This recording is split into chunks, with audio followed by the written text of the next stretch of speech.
भगवद गीता अध्याय 7 ज्ञान विज्ञान योग। परिचय। नमस्कार मित्रों, आज हम भगवद गीता के अध्याय 7 की गहरी और रहस्यमय शिक्षाओं को समझेंगे। यह अध्याय ज्ञान विज्ञान योग के नाम से प्रसिद्ध है, जहां भगवान श्री कृष्ण अर्जुन को आध्यात्मिक और भौतिक ज्ञान के रहस्यों को बताते हैं। इस अध्याय में भगवान स्वयं को सृष्टि का मूल बताते हैं और यह समझाते हैं कि किस प्रकार भक्ति के द्वारा मनुष्य मुझे जान सकता है। तो आइए बिना किसी विलंब के भगवान श्री कृष्ण के दिव्य उपदेशों को विस्तार से समझते हैं। अगर आप भगवद गीता से जुड़े रहना चाहते हैं तो चैनल को जरूर सब्सक्राइब करें और वीडियो को लाइक करें। श्लोक 1 से 3 भगवान को जानने का सर्वोत्तम मार्ग। श्री कृष्ण कहते हैं, हे अर्जुन, यदि तुम पूर्ण श्रद्धा और मन के एकाग्र भाव से मेरा चिंतन करोगे तो तुम मुझे संपूर्ण रूप से जान सकोगे। इस संसार में लाखों में कोई एक ही व्यक्ति मुझे सही अर्थों में जानने का प्रयास करता है और उनमें से भी कोई दुर्लभ व्यक्ति मुझे वास्तव में जान पाता है। संदेश। भगवान को समझना केवल तर्क और बुद्धि का विषय नहीं है, बल्कि भक्ति और समर्पण से ही भगवान की सच्ची अनुभूति हो सकती है। यह दुनिया में बहुत कम लोग ही हैं जो वास्तव में भगवान को जानने और समझने का प्रयास करते हैं। श्लोक 4 से 7 भगवान की 8 प्रकार की भौतिक शक्तियां।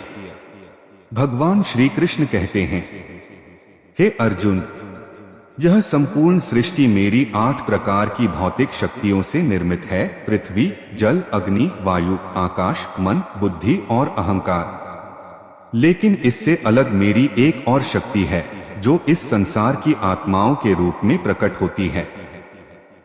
संदेश। भगवान ही इस संपूर्ण सृष्टि के मूल हैं। हमारी आत्मा भगवान की दिव्य शक्ति का एक अंश है, जबकि यह संसार भगवान की भौतिक शक्ति से बना है। इसीलिए भगवान से जुड़कर हम संसार के बंधनों से मुक्त हो सकते हैं।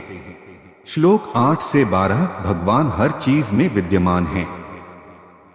भगवान श्री कृष्ण बताते हैं, हे अर्जुन, मैं ही जल में स्वाद हूँ, मैं ही सूर्य और चंद्रमा की रोशनी हूँ, मैं ही वेदों में ओंकार हूँ, मैं ही आकाश में ध्वनि और मनुष्यों में सामर्थ्य हूँ, मैं ही पृथ्वी की सुगंध, अग्नि की ऊष्मा और समस्त प्राणियों का जीवन हूँ।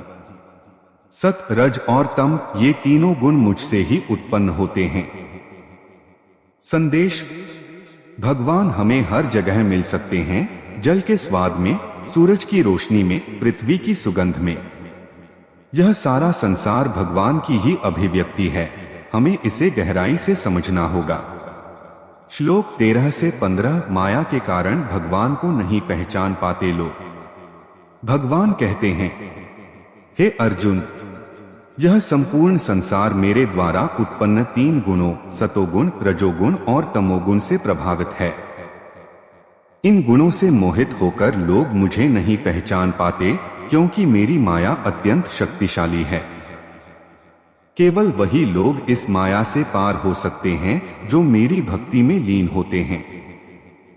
संदेश। संसार की माया इतनी प्रभावशाली है कि हम भगवान को भूल जाते हैं। केवल सच्चे भक्त ही भगवान की कृपा से माया को पार कर सकते हैं। श्लोक 16 से 19 4 प्रकार के भक्त। भगवान श्री कृष्ण 4 प्रकार के भक्तों का वर्णन करते हैं। एक आर्त जो संकट में भगवान को याद करते हैं।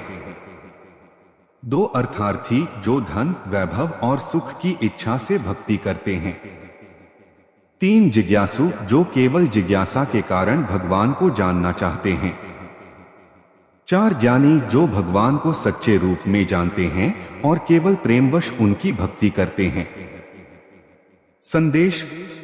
सभी प्रकार के भक्त भगवान के प्रिय होते हैं, लेकिन ज्ञानी भक्त भगवान के सर्वाधिक प्रिय होते हैं। हमें भी ज्ञानी भक्त बनने की ओर बढ़ना चाहिए। श्लोक 20 से 23 सांसारिक सुखों की इच्छा रखने वाले लोग। भगवान श्री कृष्ण बताते हैं कि जो लोग सांसारिक सुखों की इच्छा रखते हैं वे विभिन्न देवताओं की पूजा करते हैं। वे अपने इच्छित फल प्राप्त करते हैं, लेकिन यह फल नश्वर होता है। संदेश: जो भी सुख या सफलता हमें मिलती है वह भगवान की कृपा से ही संभव होती है।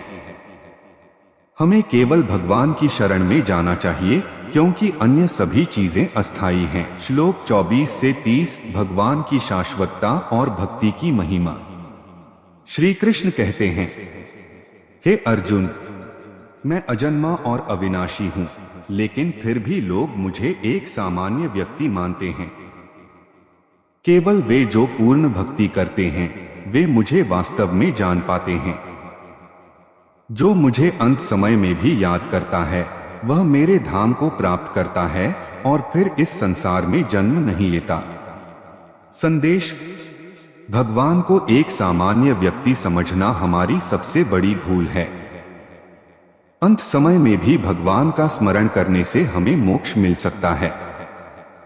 निष्कर्ष: भगवद गीता के अध्याय 7 ज्ञान विज्ञान योग में भगवान श्री कृष्ण हमें यह सिखाते हैं कि भगवान ही इस पूरी सृष्टि के आधार हैं। हमें भक्ति और श्रद्धा से भगवान को जानने का प्रयास करना चाहिए। सांसारिक सुख अस्थायी हैं, इसलिए हमें केवल भगवान की शरण में जाना चाहिए। भगवान को जानने का सर्वोत्तम मार्ग भक्ति योग है। अगर आपको यह वीडियो पसंद आया हो तो लाइक करें, शेयर करें और चैनल को सब्सक्राइब करें। धन्यवाद।